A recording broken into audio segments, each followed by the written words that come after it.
These forests were decimated. At times there's probably nothing here. From early American history, the forests were clear-cut. Charcoal and railroad markets that took all the wood off of the landscape. In the years since, they've been continued to be harvested. It becomes very clear the impacts are still there. Every stitch of property you're on has logging roads on it. That activity has occurred over the last 100 years. I don't want to see a mountain cleaned off with no vegetation and no forest, no trees, no animals. The more people that think about these property management ideas that benefit, greater society, there's benefits for everybody.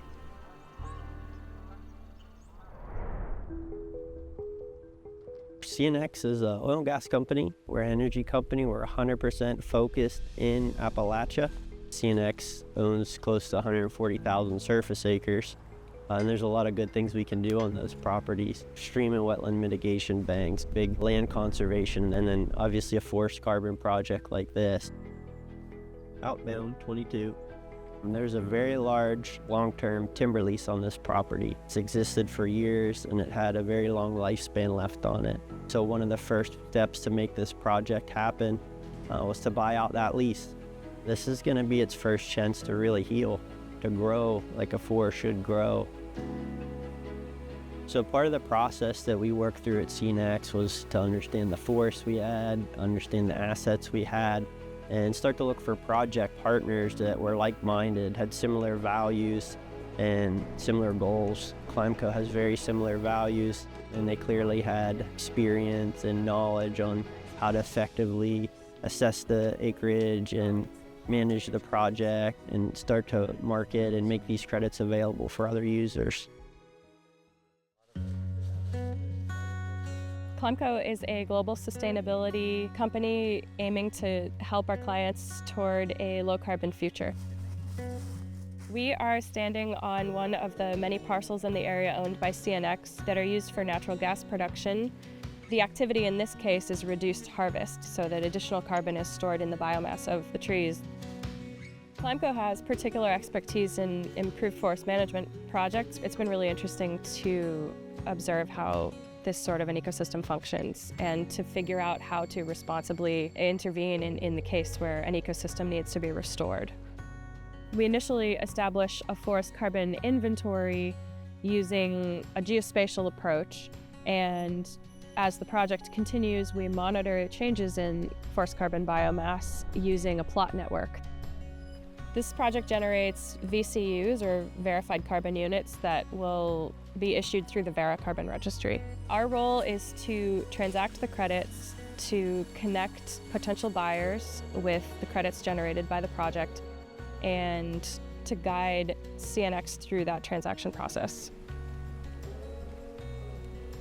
This area has a very rich amount of gas and resources, and we're able to put our operation in the midst of this and still do a forest carbon project. A project like this allows them to continue their business model of generating natural gas, but what goes above and beyond is how they manage the land besides the natural gas production. We've worked with a lot of different organizations across our footprint. We have a good relationship with the Elk Foundation and Virginia Department of Wildlife on elk reintroduction, which has been really successful. In 2012, 13 and 14, they had a total release of 75 elk. Estimated population now is over 250. Most of the land's mine reclamation.